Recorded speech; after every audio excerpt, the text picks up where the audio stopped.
Hi, how are you guys? Look where we are. We are in beautiful Berlin. That is the subject that I'm gonna paint.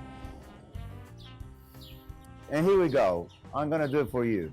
Can you see the lights from the doors and windows from the bar, the cafe? I'm reflecting the light from the windows and doors a little bit into the street. So I do that first. Since it is a rainy day, I don't think I'm gonna paint the sky. So what I do is I just use a little bit of yellow ochre, cadmium yellow. But as I'm going down, I cool it down the wash, okay? I don't make it too yellowish. As a matter of fact, I darken it up by using neutral tint and burnt sienna. This is the first wash on the foreground. I'm gonna load my palette here with more neutral tint and burnt sienna. I'm gonna make it a little darker here, so I don't need to get back into that wash. And then what I'm doing by doing this, I'm building up light in that middle ground here.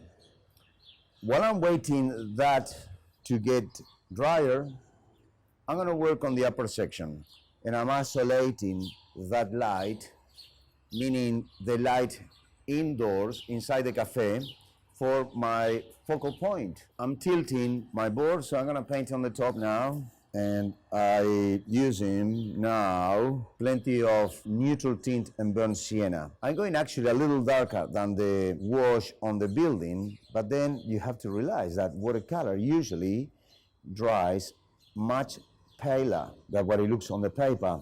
The other thing is I'm using this as a base, as a wash, but then in a few minutes I will be dropping more yellow ochre into that wash and it will look yellower. What I'm looking for is impact. So I want to concentrate the darkest section here against the light of the doors and windows from the cafe. So that's why I'm loading my palette and I go back on into it because I want to make it even stronger. So there you are. That line here, it is too straight, too strong. So I'm going to wet it and it will bleed and it will be carry on that water and the pigment itself into the lower section of the painting, but that should be fine. The sienna rooftop, it will bleed into the yellow ochre, but that will be okay. Now the next building, I use cerulean blue on top of the previous washes I've been using. So what we get when we do that is a more monochromatic painting and more of a same kind of family of hues, you know what I mean? Because they're interfering one another. So that's why I don't like to clean up too much my palette. I'm going to use my tissue paper. I pick up a little bit of that water and we see the foliage on the right hand side. That has to be done right now. I'll make you believe that our tree, and you will notice that, but I'm not using green because I need unity in the painting, keeping my painting very much together. So I'm using a little bit of same hues, neutral tint and burnt sienna, okay? And I'm flicking my brush too, and that creates a feel of lots of leaves without painting not even one. Then I keep on going into the lower section.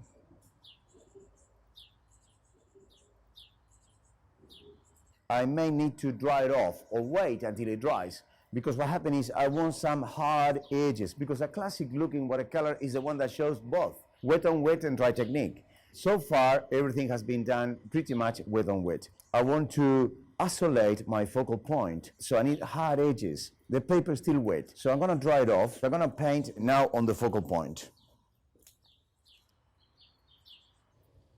Use a little bit of water there. I let it bleed. I like the bleeding. I'm going for ultramarine blue and burnt sienna, and I see if I can display kind of a dry brush stroke. Then I keep on using the blues and I drop burnt sienna on top of it. Keep on exploiting dry brushstrokes for maximum impact. Because, as I always said to you guys, when I come into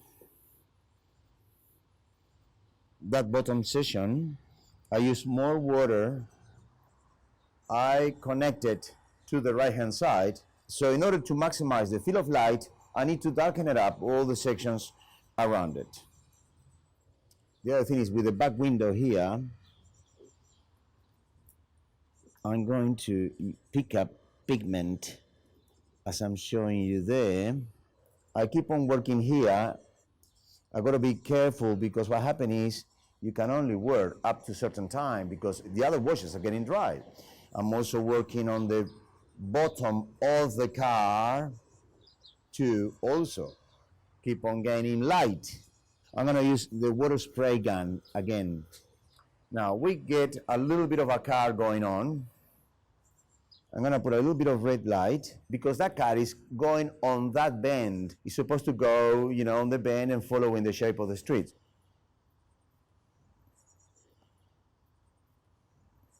I shift to a smaller brush. This one is one of mine. So that's why I got the big mop here and now I'm going to a smaller brush and warmer colors. But I've got to be careful because I need to get, I want light on top of that guy, so I cannot go for too long with strong value and texture as I'm doing here. This, exactly where the guy is walking with an umbrella, is where the light of one of the windows, I'm exaggerating a little bit the light, it's one of the windows from the door of the restaurant that is shining through. And then quickly, I'm gonna work on the right-hand side before everything dries off. Because that section shows a little bit of alizarin crimson. On the other one here on the right hand side, I'm going cooler because alizarin crimson, as you know well, is a red. It's a cool red, but it's a red anyway. So what I'm doing here is contradicting that. I'm going lighter in value and a little cooler. Now, the heavy values happens on the left hand side here because I'm using dark values on the left hand side. Then on the right hand side, I have to be lighter because everything in painting and watercolor works in a contradictory fashion. If I'm going heavy, I have to go light. If I'm going cool, warm, in order to create a sparkle and interest to the painting. Otherwise, you develop conflicts. The figures now, for the figures, I need a little bit of more control. So I'm using, these are my brushes too, but they are synthetic ones because they got a better spring, the head, since it is synthetic. And the brushes that are squirrel because they are less flexible, these ones. Well, look, the figure I just treated so far as a dark figure, okay? But I'm gonna use some highlights very soon. The legs of the guys are too thick, so I'll show you a way to fix them up. I want on the guys, and in particular that guy here, a dry brush strokes on his legs, and they happen to be all wet on wet. I just drop a little bit of water, and I use my tissue paper. I have to insist a few more times because we still see the legs, and I don't like them. We erase them.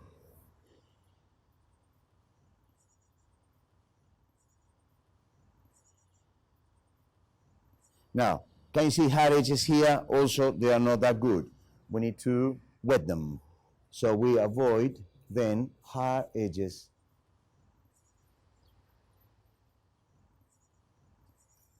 He needs a little bit of color on his face. These are the stairs to the restaurant.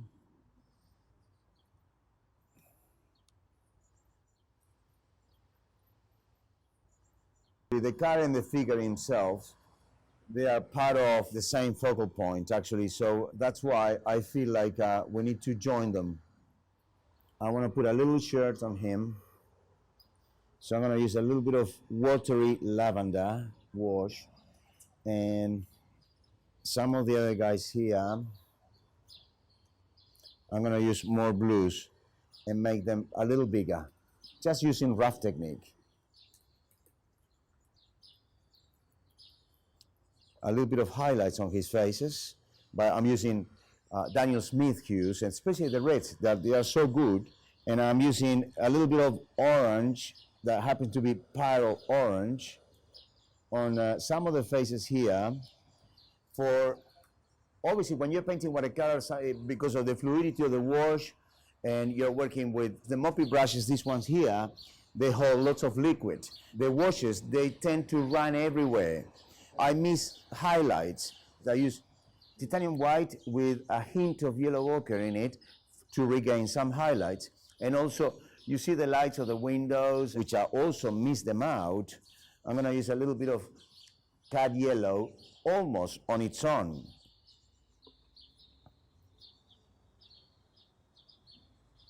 A little bit of light at the back.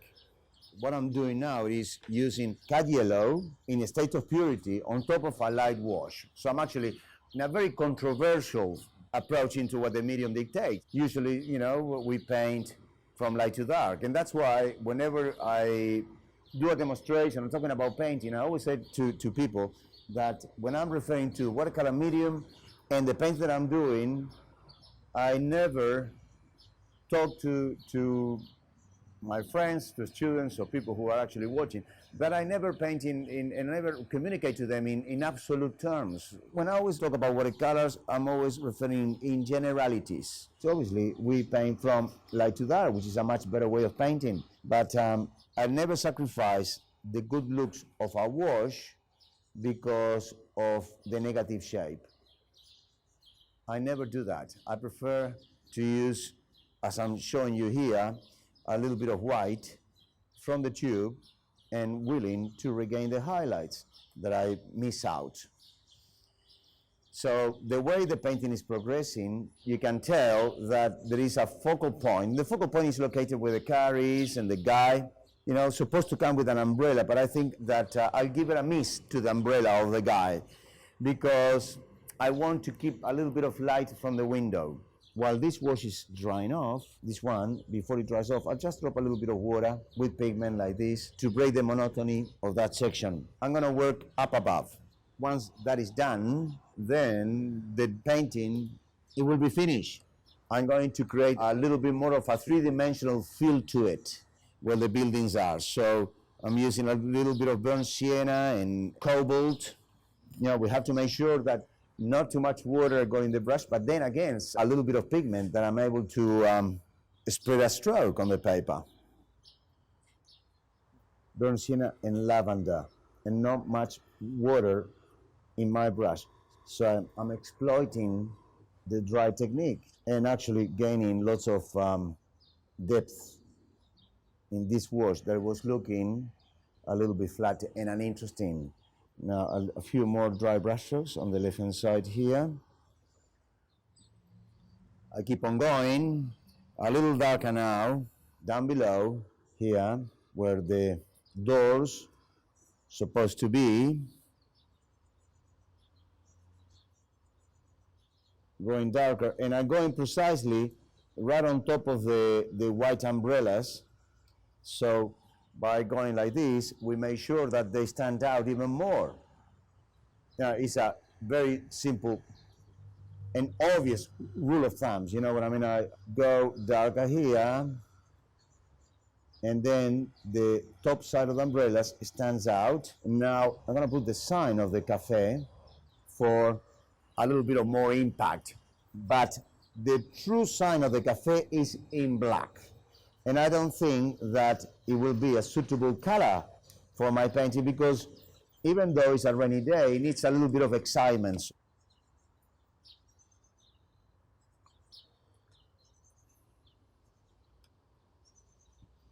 A bit of crimson here. A little bit of more cobalt in the car. I'm gonna write the name of the cafe in red.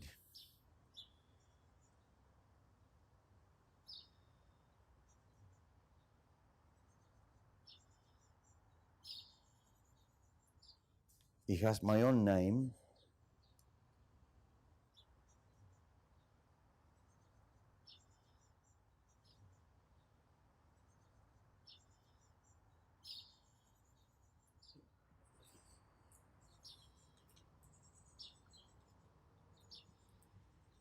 and I show you a little public lighting. So the first thing I do is a little bit of water, sponge it out. You know, I'm gonna make a new one here, but then again, it will be difficult because the paper is too wet. Needle brush, which is this very thin one. I make a definition on the public lighting as I'm showing you here. The painting is almost done.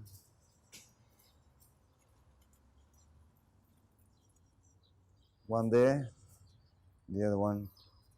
Actually, that one should be a little taller.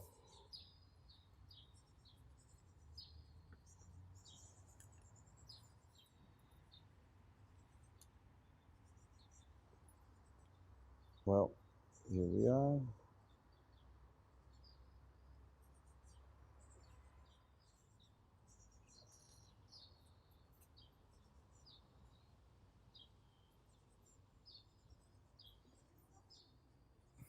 This is the other light. I get my white pigment once again. I use my finger for just smoothing that line that looks a little bit harsh and too strong. Get the public lighting.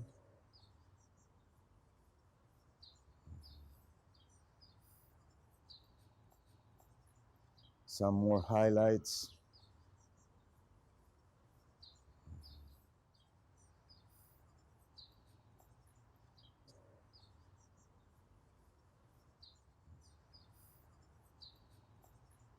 First of all, I use the writing, the name cafe or whatever, as an excuse to use a bit of red for maximizing the zone of the focal point, the area of the focal point. Just a little bit of water and pigment.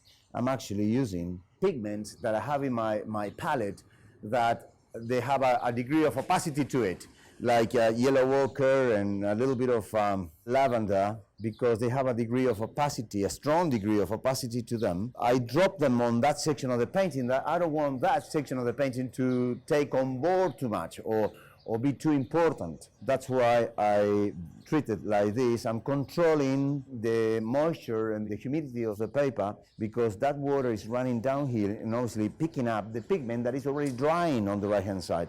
And I don't want that to happen. So I'm gonna use the tissue, as I'm showing you here, and using my fingers a little bit. This is all finito.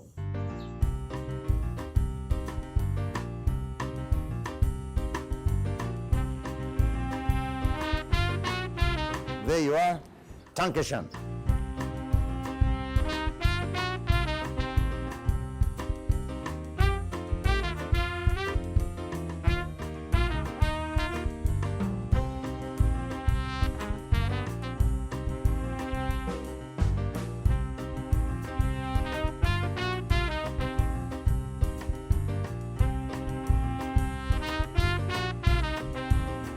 Ladies and gentlemen, thank you very much. If you want to see me next time, you just give me a call. And all those people walk in. I'm a very famous artist. All these guys are filming me because I'm very famous.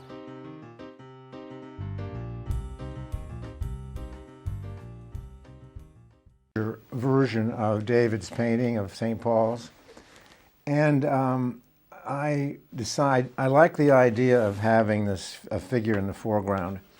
So I've asked my two friends who are doing this video to pose for me, which we have here, and I'm going to start with them. I usually, if I have figures in a composition or if I'm out in the street painting, I have a handy figure, I usually put it right in right away. Now I'm going to start on Ed's face on here. Same color combination of yellow ochre and a little blue. Now the face is a little darker down here. So I'm going to start here. And remember, we see in the previous portrait I did, we saw how light it dried. Now if I add a little blue here, it'll go darker, and Ed has sort of a little mustache.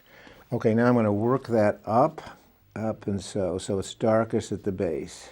While it's drying, I'll do Gary's face. And Gary's got a little bit of a beard here, but now I've got too much water, so I'm going to blot it a bit with my brush and go back with a little bit of this combination again.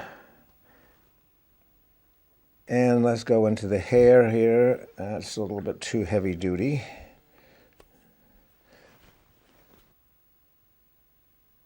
Now here we've got a light jersey, so we're going to have a definite edge there. And I kind of press my brush, and you see I can watch my point. Now a little bit of water on the brush, and leave a few whites, I think. And we'll go into Gary's hair, because you really have to, obviously I don't have to rush here because I've got this lovely photograph, but if I was on the spot, you'd really have to move out.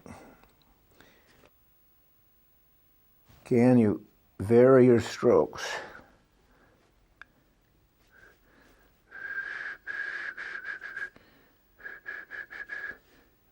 Whoops. He's got very exciting hair, but not that exciting. I'm using it. I don't usually use the tip of my brush, but in this case, I do need to. Okay, let's go into Ed's jacket. I'm going to use cadmium orange here to start with.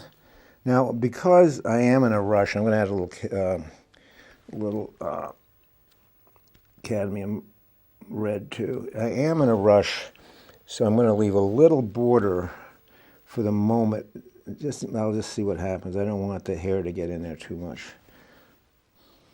And I'm going to add a little cerulean to that, just to tone it down slightly. Nah, that's a little bit too much cerulean. Yeah, that works all right. And maybe, because of the hood here, I'll add a little burnt sienna. Okay, now again, because there's an underplane of the back here. Now you see I don't always clean my brush between strokes.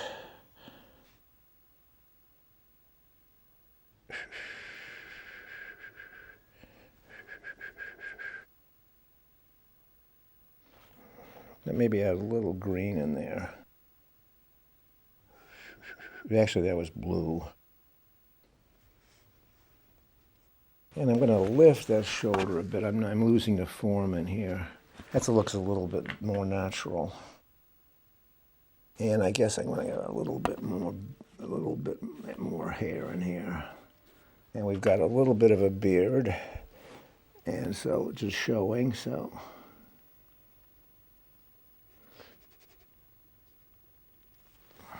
Okay, I use black there, I think, and then sometimes I add a little blue to it. Or paint, I could add blue or burnt sienna. I like sort of bleeds here. This is a white top to this, but I'm going to let that go into there too. Now he's got a dark. Again, let's try a little burnt sienna with that.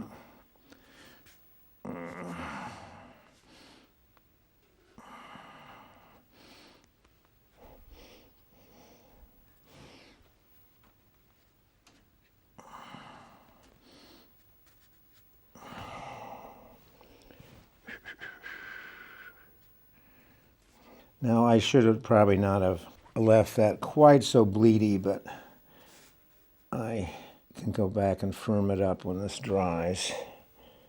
And there's a nice shadow in here I'm going to try to get in the jacket.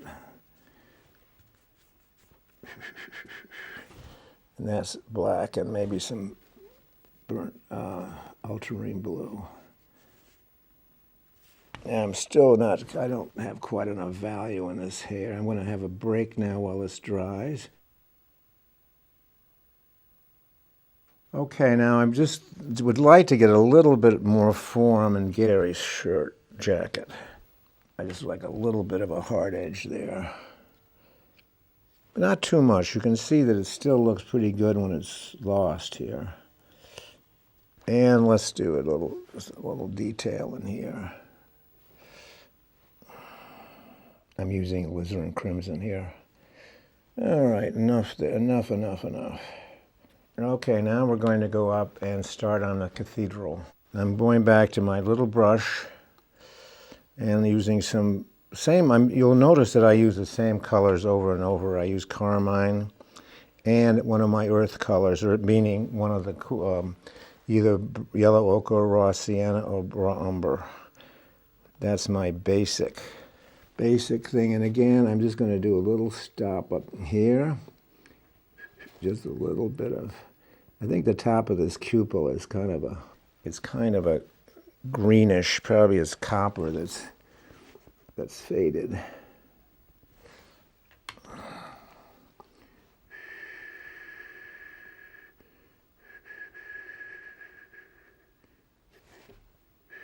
And then a little detail. Let's maybe add a little burnt umber in here. Now I'm going to go very light. And again, I kind of want to buzz along here, so maybe a little bit of yellow ochre, maybe. Now that's got a couple of details in it. We'll do that wet and wet. See, I'm using pretty much the same combination, but as I've said earlier, I don't really mix them up much. You can still see the different colors that I'm using.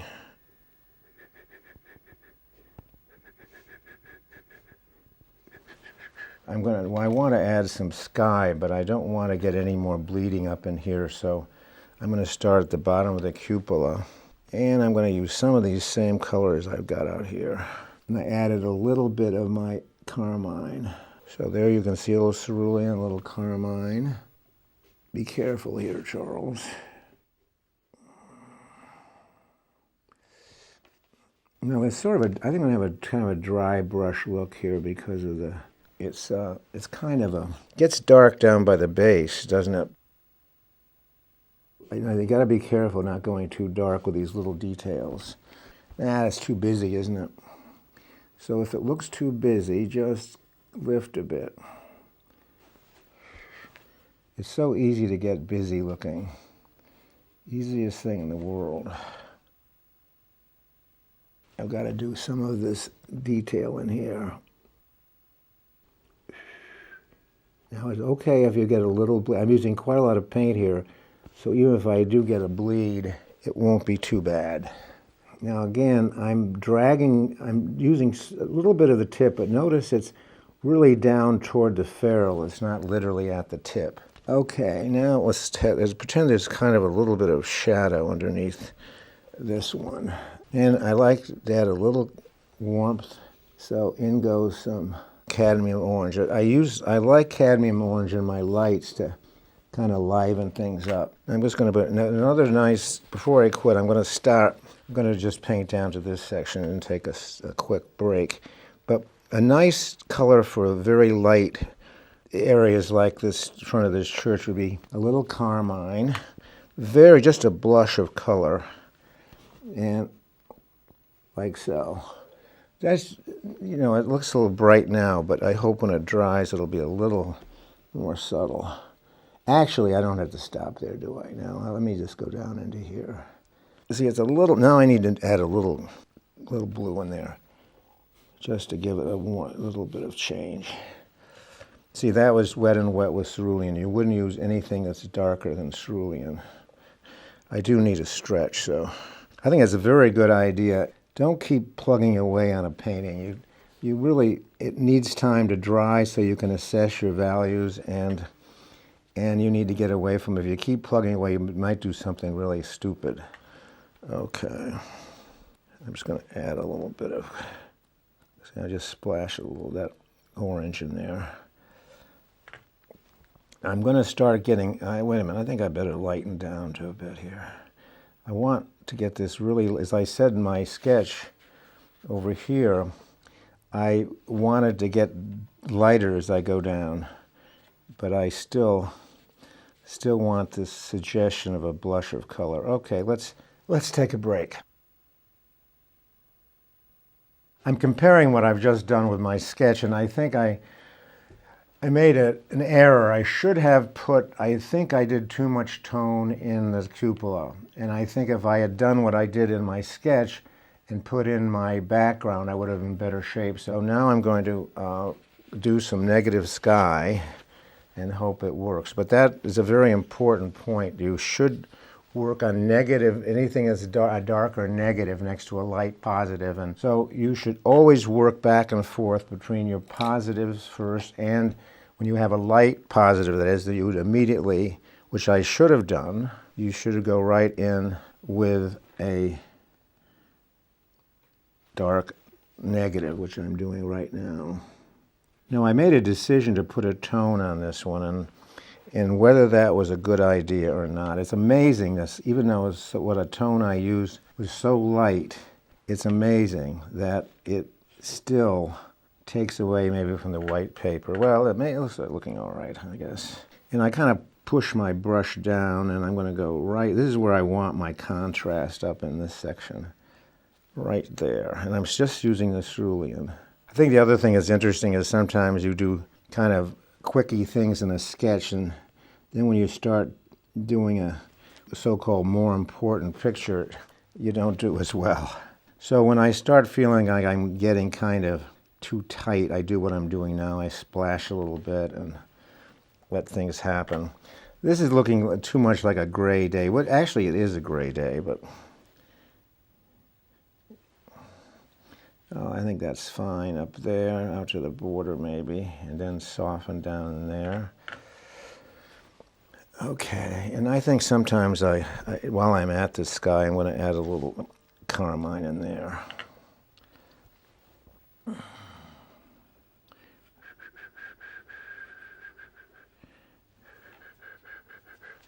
Okay, let's go back into some of the detail in the building.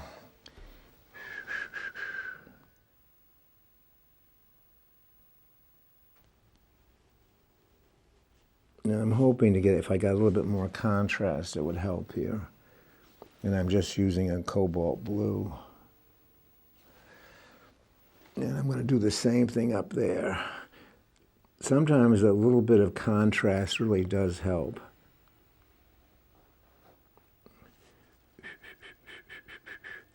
Okay, what do we have? We've got some windows and some detail in here. I'm going to try again a little yellow ochre and cadmium. And as they have a little bit of stuff in there. And some windows.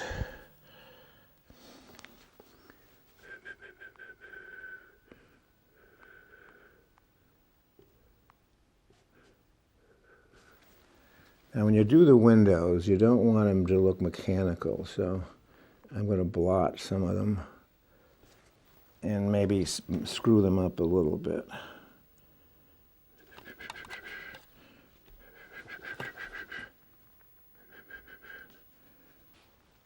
And I'm going to just do a little bit more. I know I shouldn't do this, but I'm going to try just getting a little bit more shadow on this side. Yeah, I think that's a good idea. Okay, now down here, we're going to do the same thing. We're going to show a little shadow over there. A little cadmium orange, that was cerulean.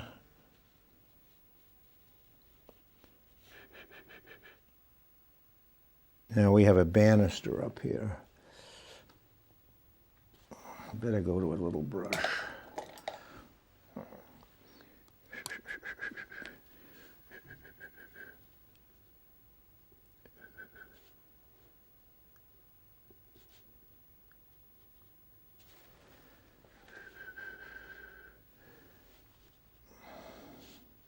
And now there's another bit of detail under here.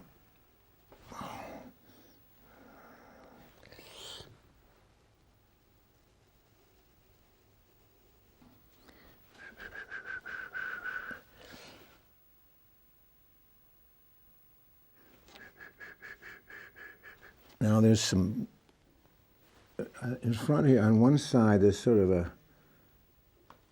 a warm shape, and I'm overdoing the color there. There's kind of a yellowish business. And we have some pillars here.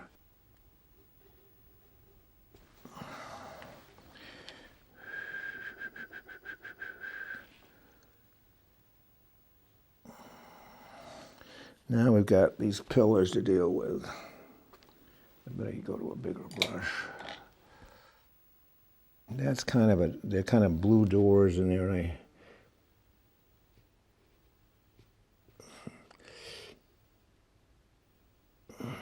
But I'm using some warmer color in there now. Again, when I say warmer, I'm generally meaning I use the earth color combination of the ochre and the raw sienna. And now I'm going to do a little bit of door in there. Wet and wet.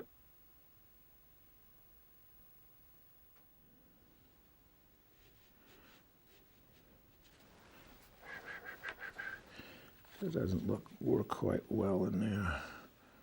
You got to always have a tissue handy in case, because that was getting too dark.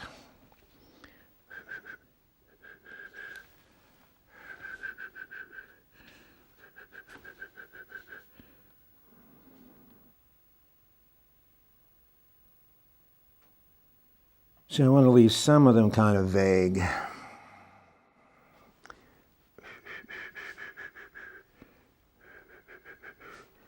So we're going to take a little break here. A second. Okay, let's have a little stretch here. Let me see how we're doing. This is kind of a complicated effort, isn't it? Quite complicated. I wish I also had a little bit better light and shade on it, because it is a little flat. There's nothing like sunlight to help you do a job. It's so much harder to work on overcast days. Okay, let's stop there for a moment. I'm still concerned about the detail in here. The problem with detail is if you, especially in small forms, if you overdo it, it looks busy and bad, but still you need some. So I'm just going to add I noticed in my sketch that I have several of these windows much darker. So I'm just going to go back in here and add a few. During my break, I decided I better get into some of these other buildings too, because I shouldn't finish the actual cathedral without judging it in relation to these dark buildings on the side.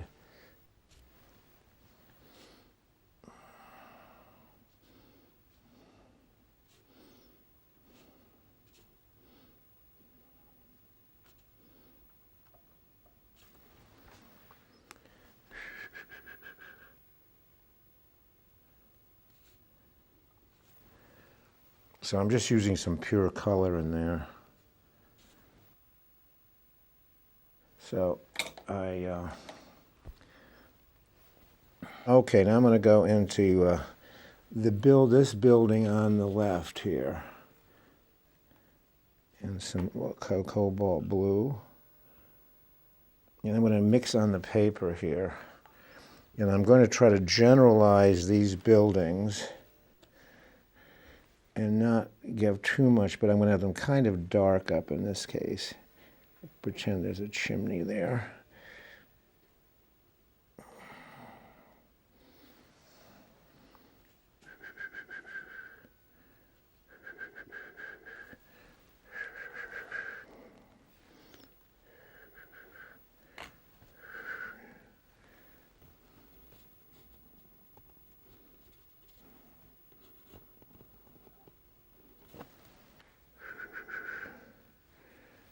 Now you could use some opaque white for windows. And there's nothing wrong with using opaque white, but Well, I might, but I'm going to attempt not to here. No, it's perfectly okay. Actually, I think sometimes adding opaque white is more complicated and making it fit in nicely with the transparent color. So I just want to slowly work down to these guys.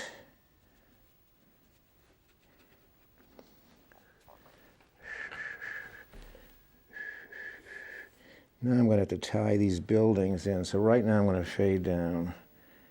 Now I've got to tie this one into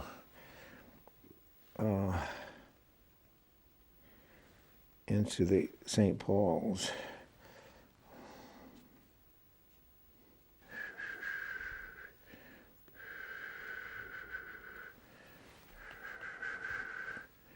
Let's fade that away.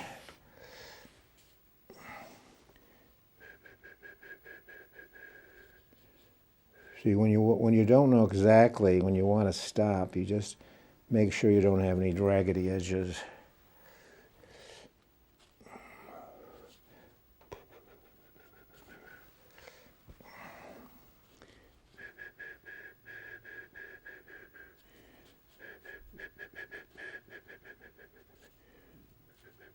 That's a little bit, there's a little archway here.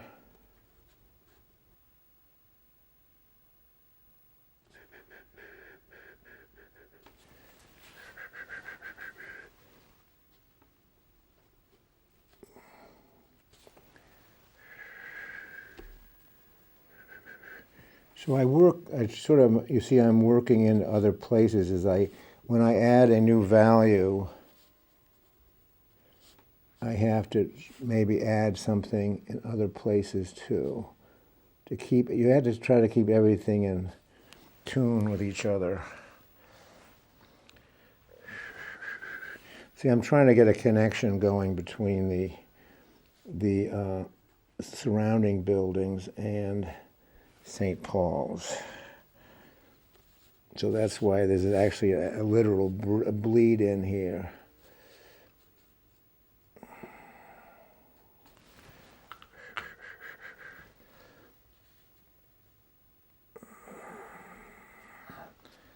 Now in the sketch I had a warmer color there. I don't want to do much with these buildings. These buildings annoy me. They just don't fit with the church. So when in doubt, maybe try a color. That's just a little red. I did that in here too. Instead of necessarily a dark value, I sometimes just use notes of color.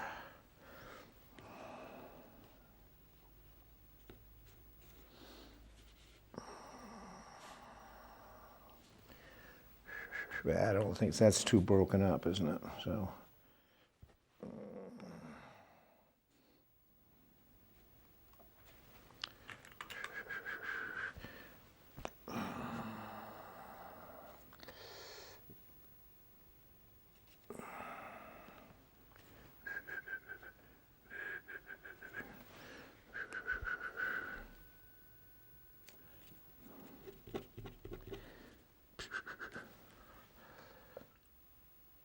Ooh.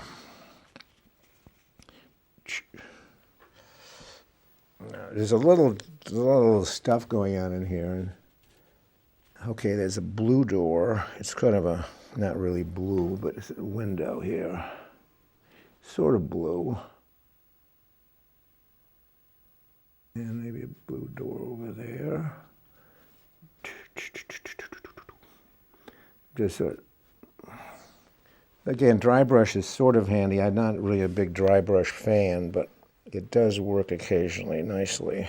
There's a bush in here, so I'm just going to suggest that. Not a bush, but maybe a tree.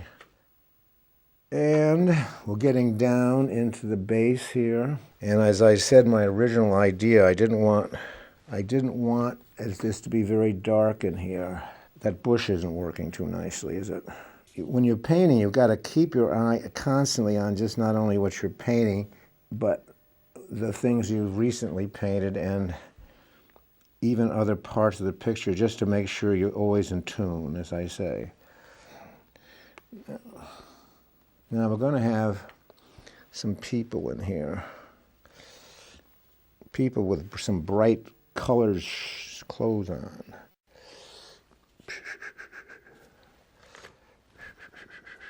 And I think I'm just going to come down and very light, using that combination of the cerulean, maybe some cadmium orange.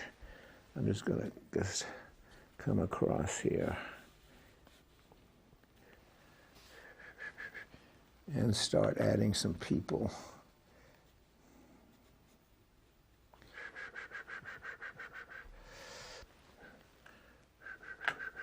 See, that's getting a little too, it seems to be getting too busy. I didn't think I did all that much in there, but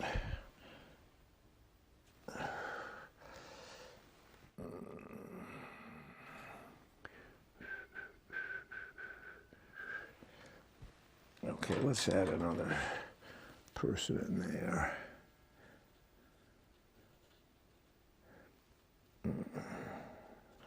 I'm trying to get away from adding too many more details in these buildings, so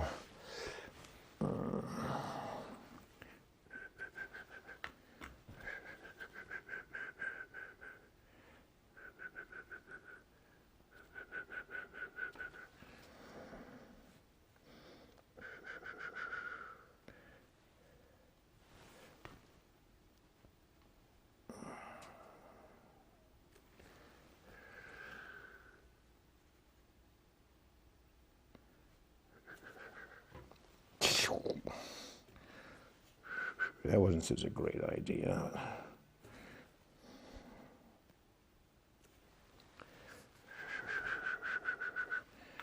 Okay, some people in here.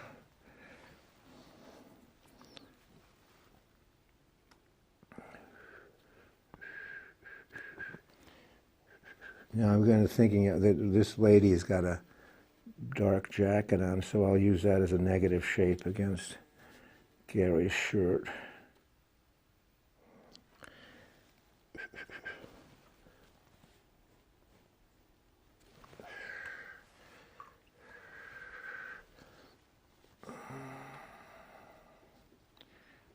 And there's a red car back there.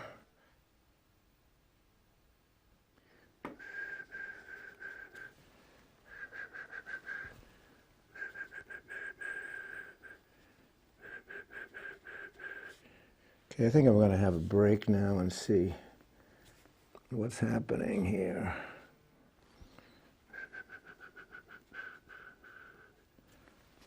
Okay, let's take a little break. This is quite difficult.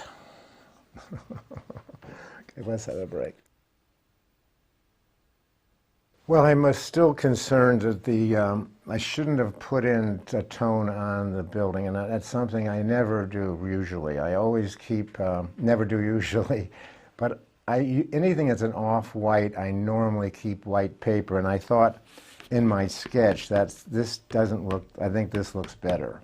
So, as I mentioned earlier, I sometimes, in emergencies, use opaque white. This is permanent white gouache. So I just thought I'd do a couple of touches in the St. Paul's very quickly. You don't want to overdo this, but I just wondered how this would look. Just a couple of touches. Don't know if it'll make any difference at all, but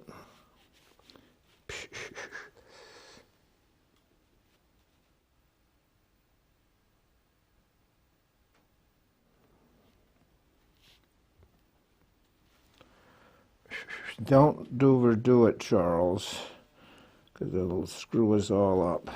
Once you start using opaque white, you can't stop. But anyway, now let's put in a couple of more people.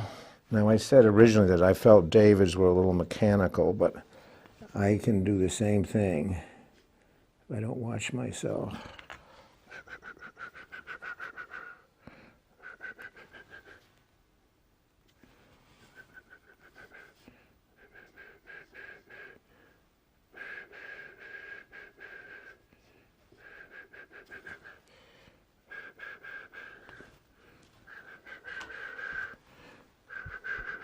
I'm just using kind of just getting a little bleed in here and little cast shadows and pink. That was supposed to be pink. But sometimes that's a little permanent rose. I don't usually use permanent rose, but sometimes for flowers I do, or something like this.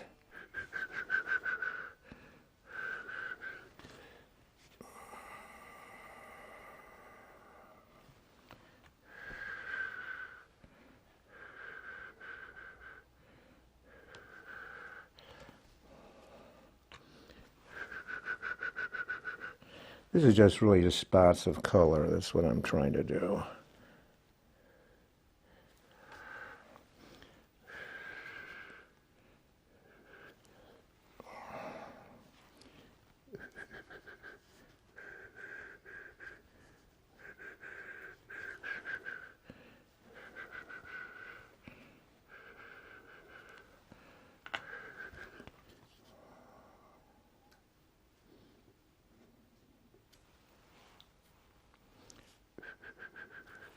Now there's a black car back there. I think I'm going to add that for an accent. A taxi.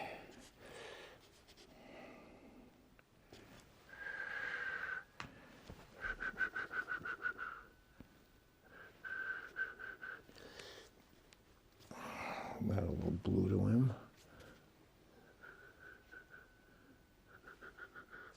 And a stoplight.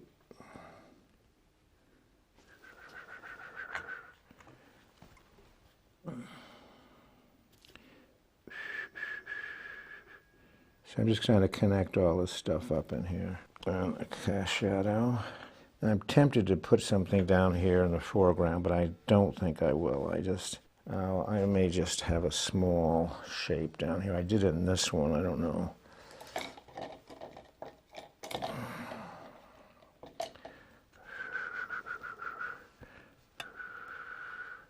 No, I think I'll just do a little kind of that stuff, just a little.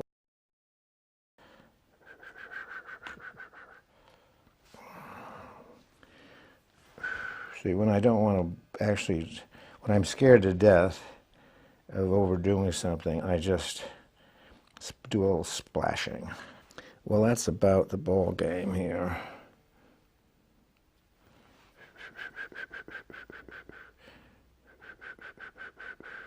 I think that's about it.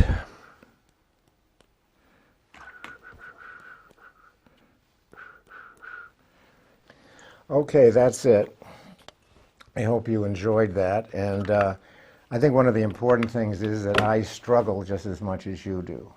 No matter how long you've painted, it never gets any easier. I think you can do some things better, but also your standards get higher, so you're always kind of even. You don't.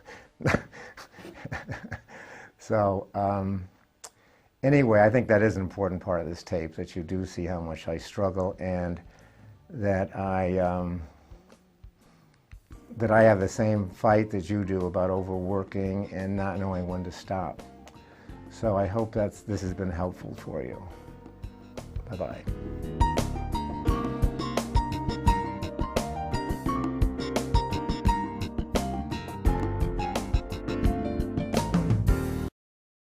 Okay, in your From the start? Yes, please, Charles. Oh, Lord.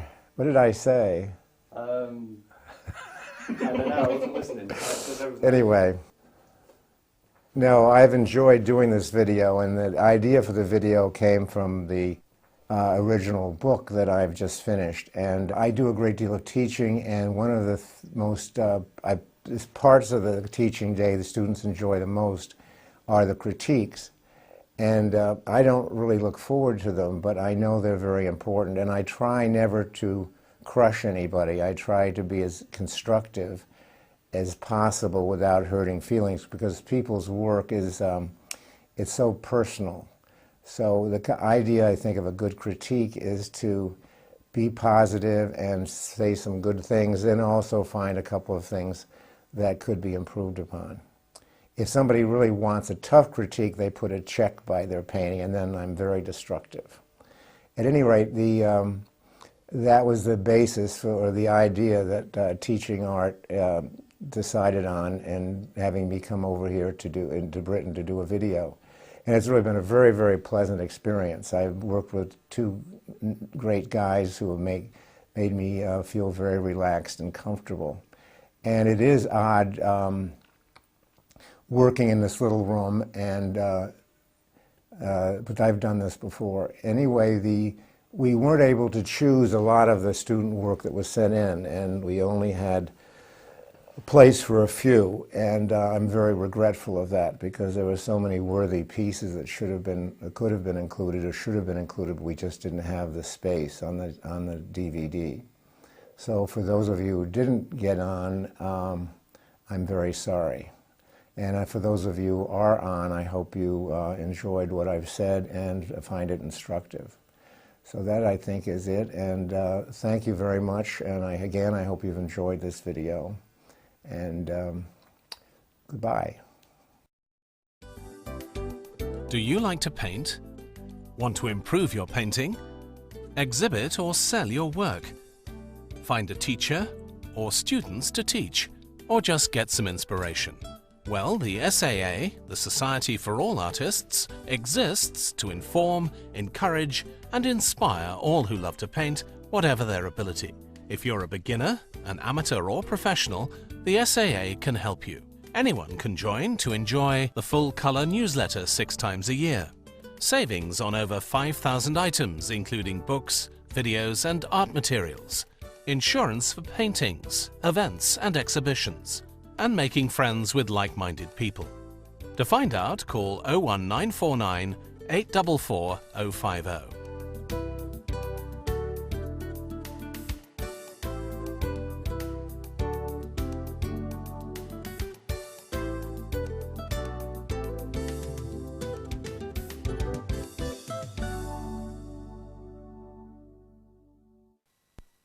People, animals, architecture. How do artists manage to get perspective, scale and proportion right every time? Now it's easy. A drawing projector enables you to do in minutes what normally takes hours, leaving you free to add the creativity. To save time and improve your drawing skills, contact Teaching Art today.